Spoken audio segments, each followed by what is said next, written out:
हर वो चीज जिसका आप सपना देख सकते हैं मैंने इसी वक्त आपको दे दिया। अब आपको क्या चाहिए? मुझे नहीं पता। अरे मैं आपके लिए ये कर सकता हूं। यहाँ कोई लड़की है क्या?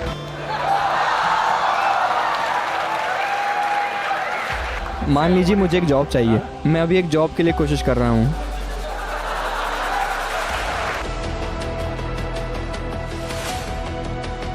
मेरा सवाल ये है, मान लीजिए मानवता इस कठिन समय को पार कर लेती है, फिर हम क्या करेंगे? अगर हम एक आदर्श समाज बन गए जहां हर कोई शांति से साथ में है, तब हमारे खेल का अंत क्या होगा? हम किस चीज के लिए प्रयत्नशील होंगे?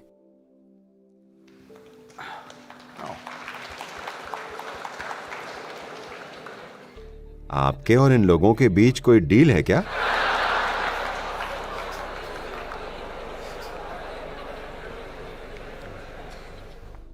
देखिए, इसे इस तरह सोचिए, क्योंकि असल में आप ये पता नहीं लगा सकते कि ये सारे लोग क्या चाहते हैं। खुद को देखिए।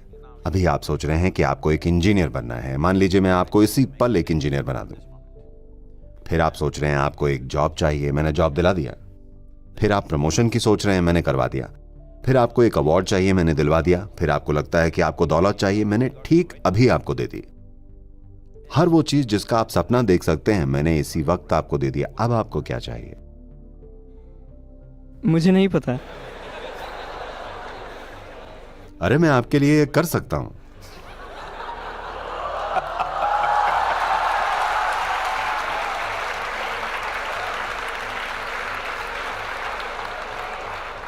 मान लीजिए मुझे एक जॉब चाहिए। मैं अभी एक जॉब के लिए कोशिश कर रहा हूँ।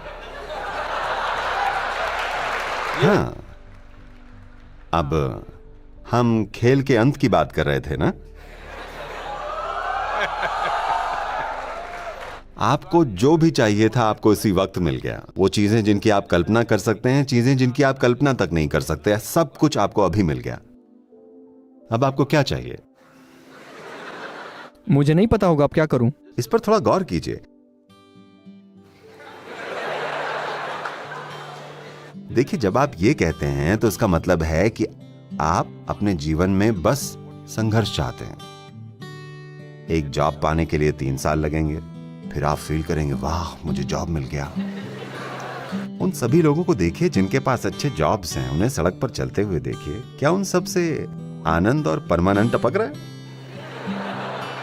हेलो, दुखी लोग हैं, उन्हें काम पर जाने में ब्लड प्रेशर हो रहा है, उन्हें हर तरह की बीमारी हो रही है, वो पागल हुए जा रहे हैं। हाँ, तो आपको क्या चाहिए? यहां कोई लड़की है क्या?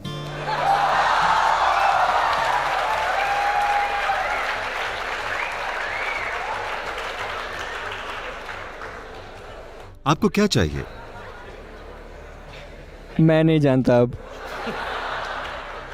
ये अच्छा है, मैं नहीं जानता, मुझे पसंद है, क्योंकि वाकई आप नहीं जानते।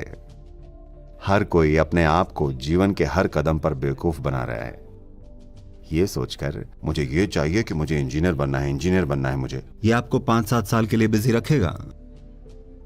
फिर मुझे जॉब चाहिए, जॉब जॉब, ये आपको 1-2 साल और बिजी रखेगा।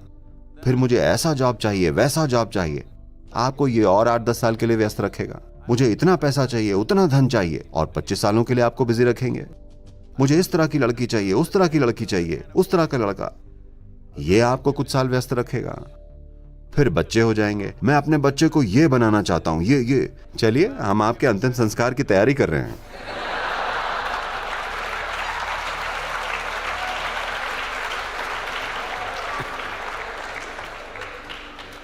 आपको यह समझना पड़ेगा, आपको बस इतना समझना पड़ेगा,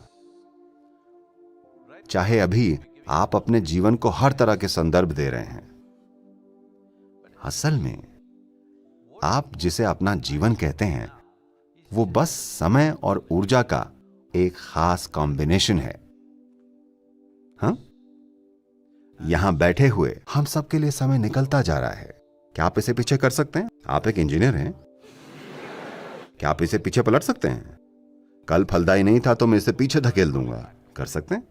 नहीं, ये हम सब के लिए निकला जा रहा है। यहाँ जो टिक टिक हो रहा है वो घड़ी नहीं है, ये हमारी जिंदगी निकलती जा रही है कि नहीं? जब से हम यहाँ आए हैं और बैठे हैं, आप अपनी कब्र से आधे घंटे नजदीक हैं। चाहे आप कितने भी जवान हो, आप वहीं पहुंचने वाले हैं, है ना? हाँ या ना? तो ये एक समय अवधि है और उस समय को कोई मैनेज नहीं कर सकता, क्योंकि ये सब के लिए एक ही गति से जा रहा है। आप कुछ करें, आप कुछ ना करें, आप सोए हों, आप जागे हों, खुश हों, दुखी हों, आप चाहे जो कर लीजिए, ये बड़ी निर्दयता के साथ निकलता जा रहा है ना? तो एक ऊर्जा है जिसे आप जीवन कहते हैं। इसे आप कई स्तर तक ले जा सकते हैं। अगर आप ऐसे हैं, मैं क्लासरूम एक्सप्रेशन की बात कर रहा हूं।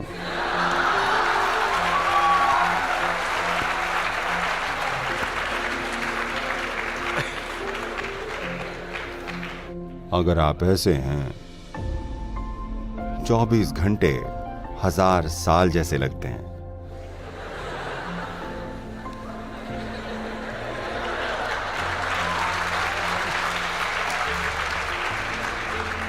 लेकिन आप देखेंगे किसी एक दिन आप बहुत खुश हैं, 24 घंटे पुफ एक पल जैसे निकल गए।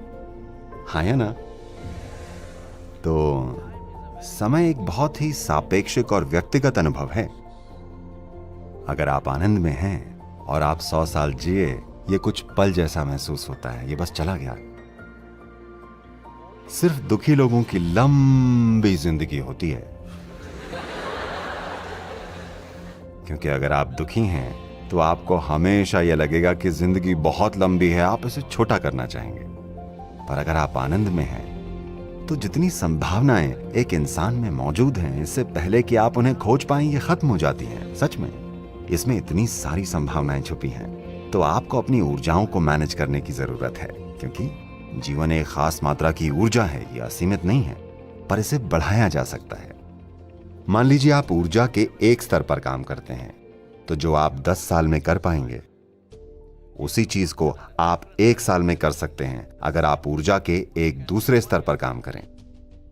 मान लीजिए ये दोनों लोग 100 साल जिए, तो उनके प्रभाव और उनके अनुभव की गहनता की अगर बात हो, तो एक इंसान 1000 साल जिया और दूसरा 100 कष्टदायी साल। तो आप बस इतना ही कर सकते हैं। अभी शायद आप सोच रहे हैं इंजीनियर ये या वो, ये सब सीमित संदर्भ हैं जो आप अपने लिए बना रहे हैं। बुनियादी तौर पर एक जीवन के रूप में ये बस समय और ऊर्जा है ना? सवाल ये है कि आप इससे क्या बनाते हैं। क्या आप इससे कुछ बनाना चाहते हैं? ये कोई विवशता नहीं है कि आपको इससे कुछ बनाना ही है। जब मैं इससे कुछ बनाने की बात कह रहा हूं, तो मैं सामाजिक परिप्रेक्ष्य की बात नहीं कर रहा हूं। आपको समाज में क्या बनना चाहिए, मैं ये बात नहीं कर रहा हूं। बुनियादी तौर पर आप यहां एक जीवन के रूप में जीवन को अनुभव करने आए हैं। सवाल यह है कि कितनी भव्यता से, कितनी गहनता से। अभी अगर लोग जीवन को अनुभव करना चाहें तो वो क्या प्रयोग कर रहे हैं? वो ये प्रयोग करेंगे, नहीं ये नहीं, ये वाला। हाँ, मैं जानता हूं आप लोगों को।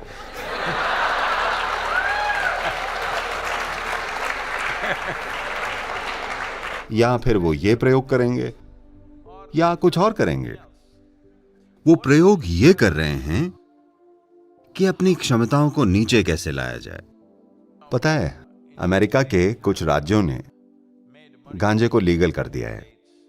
तो जब मैं वहां के कुछ कॉलेज या विश्वविद्यालयों में गया तो मुझसे पूछते हैं, सदगुरु आप इस बारे में कुछ क्यों नहीं कहते? आपको हमारे लिए गांजे को लीगल करवा देना चाहिए। मैंने कहा नहीं, कोई प्रॉब्लम नहीं है, हम गांजे को लीगल करवा देंगे, कोकेन को भी लीगल करवा देंगे, मेथ को भी लीगल करवा देंगे। क्या प्रॉब्लम है? कोई प्रॉब्लम नहीं है। बस इतनी सी बात है कि आप इसे क्यों लीगल करवाना चाहते हैं, ताकि आप फूंक कर कॉलेज आ सकें, है ना? चलिए ये ठीक है। पर मान लीजिए आपको एक हवाई जहाज में यात्रा करनी है और पायलट पूरा फूंक कर आता है, आप उसके साथ उड़ना चाहेंगे?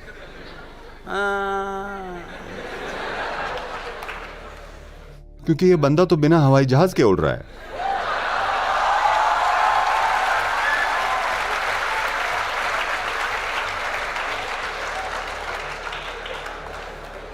ओके, आपको बात समझ में नहीं आ रही है। आपको एक बड़ी सर्जरी करवानी है और सर्जन पूरा फूंक कर आता है, आप करवाना चाहेंगे? अरे नहीं, इसका मतलब आपको साफ समझ में आता है कि यह आपकी क्षमताओं को कम करता है।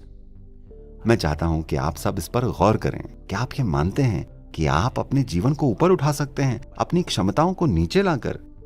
हेलो, अगर आप इस जीवन को बेहतर बनाना चाहते हैं तो आपको अपनी क्षमताओं को सुपर बनाना होगा। यही एकलौता और एकमात्र तरीका है कि आप जीवन को बेहतर बना सकते हैं। आप अपनी क्षमताओं को कम करते हैं और फिर सोचते हैं जीवन बेहतर हो जाएगा। यह किस तरह की बेवकूफी है? सिर्फ इसलिए क्योंकि ये आपको थोड़ा सा ऐसा बना देता है। मैं आपको हर समय ऐसा महसूस करवा सकता हूं। कैसा रहेगा? बिना किसी पदार्थ के मैं हर वक्त ऐसे ही हूं। मेरी आंखों को देखिए, मैं नशे में हूं। कोई पदार्थ कभी नहीं छुआ, पर पूरी तरह नशे में हूं हर वक्त, क्योंकि मैं चाहता हूं कि आप ये समझें कि इस धरती की सबसे बड़ी केमिकल फैक्ट्री यहां है। अगर आप इसके एक अच्छे मैनेजर हैं तो जो भी अनुभव आप चाहते अपने अंदर से बना सकते हैं और अपनी क्षमताओं को भी ऊपर उठा सकते हैं। अगर आपको कोई अनुभव हो रहा है तो उसकी अनुभूति के लिए भी आपकी क्षमताओं को बेहतर बनना होगा, है ना? क्या यह शरीर इस धरती पर सबसे बड़ी केमिकल फैक्ट्री है, सबसे उन्नत और जटिल है? आप मुझसे सहमत हैं? क्या यहां केमिकल इंजीनियर्स हैं? तो मैं पूछ रहा हूं कि आप अपने सिस्टम को कैसे मैनेज कर रहे हैं, इस बारे में आपने क्या किया है? हमने आपको इतनी जटिल मशीन दी है कि आपने कम से कम यूजर मैनुअल पढ़ा है? नहीं, बस ऐसे ही आप इसे चला रहे हैं और सोचते हैं कि कुछ अंदर डाल लेने से यह बेहतर हो जाएगी। नहीं, विश्वास मानिए, इस जीवन को बेहतर बनाने का एक और एकलौता तरीका है कि आप अपनी क्षमताओं को एकदम निखार लें। जिस तरह आप देखते हैं, जिस तरह आप सुनते हैं, सूंघते हैं, स्वाद लेते हैं, छूते हैं, अगर ये बेहतर हो जाए तो कई मायनों में जीवन बेहतर हुआ कि नहीं? इसमें और भी बहुत कुछ है, पर मैं कह रहा हूं कि आप अपने अनुभव से जो जानते हैं, मान लीजिए आपके बगल में जो बैठे हैं, आप उनसे दुगना बेहतर देख सकें, क्या आपका जीवन बेहतर हुआ? अगर आप दूसरे से बेहतर स्वाद ले सकें, जीवन बेहतर हुआ कि नहीं? अगर आप बेहतर महसूस कर सकें, क्या आपका जीवन बेहतर हुआ? अगर आप बेहतर सुन सकें, जीवन बेहतर हुआ? इस स्तर पर आप ये समझ सकते हैं, पर मानवीय क्षमताओं के और भी कई आयाम हैं। अगर आप इन्हें बेहतर कर लें तो यहां बैठे हुए आप आनंद में डूबे होंगे, बस यूं ही यहां बैठे हुए। आप किसी बकवास चीज को छूना भी नहीं चाहेंगे, क्योंकि बस यहां बैठना आपके जीवन का सबसे बड़ा अनुभव होगा। तो अब खेल का अंत क्या होगा? अगर आपके पास सब कुछ होता तब आप क्या चाहते? अगर आपके पास वो सब कुछ होता जिसकी आप कल्पना कर सकते हैं, सब कुछ ठीक यहां हो, अब आप क्या चाहेंगे? आपको इस पर विचार करना चाहिए, है ना? मैं आपको उत्तर नहीं दूंगा। अगर आप इतने विचार का भी अपने जीवन में निवेश नहीं करना चाहते तो इसका मतलब है कि आप बहुत नजदीक का ही देख पाते हैं। हेलो, ये गौतम बुद्ध के साथ हुआ। आपने गौतम के बारे में सुना है? गौतम बुद्ध, क्योंकि उनके पिता ने कोई ज्योतिषी अनुमान सुना था कि वो या तो एक महान शासक बनेंगे या एक महान संत, और उनके पिता उन्हें एक महान शासक देखना चाहते थे। तो उन्होंने इस लड़के को सुरक्षित रखा और एक अलग महल में रखा जहां ऐशो आराम है, सब कुछ जो आप सोच सकते हैं वहां मौजूद है। एक बहुत सुंदर युवा लड़की से उनकी शादी करवा दी, सब कुछ है। किसी हालत में उसे किसी तरह की पीड़ा नहीं दिखनी चाहिए। पर एक दिन वो बस बाहर निकल गए। उन्होंने एक बूढ़ा आदमी देखा और पूछा, ये आदमी ऐसा क्यों है? होते हैं ना उनके सारथी या गाड़ी चलाने वाले ने कहा, अरे एक समय बाद हर कोई ऐसा हो जाता है। उन्होंने कहा, क्या मैं एक नौजवान राजकुमार हूं, क्या मैं ऐसा हो जाऊंगा? हाँ, ऐसे सभी हो जाते हैं। उन्हें झटका लगा। फिर उन्होंने एक आदमी देखा जो किसी बीमारी से पीड़ित था। ये आदमी इस तरह क्यों है? उन्होंने कहा, ये कई सारे लोगों के साथ होता है, किसी के साथ भी हो सकता है, कुछ कह नहीं सकते। कोई भी बीमार पड़ सकता है। ज्यादातर लोग सोचते हैं ये दूसरों के साथ होता है, नहीं, ये हमारे साथ भी हो सकता है। हेलो। और फिर उन्होंने एक अंतिम संस्कार देख लिया, एक मृत शरीर। वो क्या है? उन्होंने कहा, ये तो होना ही है, हर कोई मरेगा। आपको भी पता है ना, आप भी मरेंगे। नहीं, क्योंकि ज्यादातर लोग सोचते हैं कि दूसरे मरते हैं, नहीं, बुद्धि के स्तर पर वो जानते हैं, पर वो सोचते हैं कि वो यहाँ हमेशा के लिए है। नहीं, आपको हमेशा सचेत रहना चाहिए कि आप मरेंगे। मरेंगे मतलब आपके पास एक सीमित मात्रा में समय और ऊर्जा है। अगर आप इस बारे में हमेशा जागरूक हैं, तो आप अपने समय और अपनी ऊर्जा को कैसे व्यवस्थित करेंगे, आप डिसाइड कीजिए। अगर आपको लगता है कि आप सुपर ह्यूमन हैं, आप मरने वाले नहीं हैं, दूसरे ही मरते हैं, ऑल द बेस्ट। ये दिन आएगा, आप इसे अपनी मृत्युशैया पर समझकर फिर मर सकते हैं। देखिए, कुछ लोग शायद सोचेंगे कि ये कुछ ज्यादा ही है, पर आपको बीमारों के लिए बनाए किसी घर या किसी हॉस्पिटल वार्ड में जाकर सेवा देनी चाहिए जहां लोग मरते हैं। आपको ये देखना चाहिए, ये बहुत जरूरी है, बहुत बहुत जरूरी है। तभी आप जीवन के प्रति संवेदनशील बनेंगे, जीवन अत्यंत मूल्यवान हो जाएगा, क्योंकि आपको पता है कि ये सीमित समय अवधि है। अगर आप ये देखें तो दुर्भाग्यवश आज दुनिया में 80% से ज्यादा लोग जब आखिरी पल आता है, जब वो मर रहे होते हैं, तो वो डरे हुए नहीं होते हैं, वो पीड़ा में नहीं होते हैं और कोई भाव नहीं होता है, वो बस हैरान होते हैं। हैरानी की एक झलक उनमें दिखती है, क्योंकि सारी जिंदगी उन्होंने बस अपने विचारों और भावनाओं को जिया है, जीवन कभी जिया ही नहीं है। ये जरूरी है, आपको ये समझना ही चाहिए कि एक मनोवैज्ञानिक सच्चाई है जो आपके सिर में है और एक अस्तित्व की सच्चाई है जो जीवन है। ज्यादातर लोग अपनी मनोवैज्ञानिक चीजों को अस्तित्व की सच्चाई समझने की भूल कर रहे हैं। आपके विचार और भावनाएं ब्रह्मांड से ज्यादा महत्वपूर्ण हो गए हैं, है ना? हेलो? हाँ? आप जो भी सोचते हैं, जो भी बकवास आप सोचते हैं या फील करते हैं, क्या वो इस ब्रह्मांड से भी ज्यादा महत्वपूर्ण नहीं हो गया है? इसका मतलब हुआ कि आप अपनी बनाई चीजों को इस सृष्टि से ज्यादा महत्वपूर्ण बना रहे हैं। इसका मतलब है कि आपको पीड़ित होना ही चाहिए। अगर आप पीड़ित नहीं होते तो मुझे निराशा होगी। हाँ, मुझे होगी, क्योंकि अगर आपकी अज्ञानता आपको पीड़ा नहीं पहुंचाती, फिर क्या, तब मेरा यूज क्या रह गया? क्योंकि इस जाल से बाहर निकलने में बहुत कुछ लगता है। फिर किसी की इस अज्ञानता के जाल से बाहर निकलने की चेष्टा का क्या मतलब हुआ? अगर लोग उस जाल में ही आनंदित रहने लगे तो उसका क्या अर्थ हुआ? फिर ज्ञान का क्या मतलब हुआ? जानने का क्या मतलब हुआ? आत्मज्ञान का क्या अर्थ हुआ? आत्म अनुभूति का क्या अर्थ हुआ? अगर लोग अपनी अज्ञानता में ही परमानंद में रहने लगे, क्या मतलब हुआ? जब आप अनभिज्ञ हैं तो आपको पीड़ित होना ही चाहिए। और मैं आपको ये बताना चाहता हूं कि अभी इस धरती पर सबसे बड़ी बुराई कोई बुराई नहीं है, ये अज्ञानता है।